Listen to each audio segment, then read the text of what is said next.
Hola con todos, este domingo 12 de mayo a las 3 de la tarde se va a llevar a cabo el partido entre Deportivo Garcilaso y Atlético Grau, correspondiente a la fecha 15 del torneo Apertura de la Liga 1 de Apuesto 2024.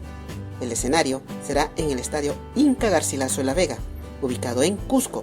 Esperemos de que haga un excelente partido y que gane el mejor. Mucha suerte para ambos equipos.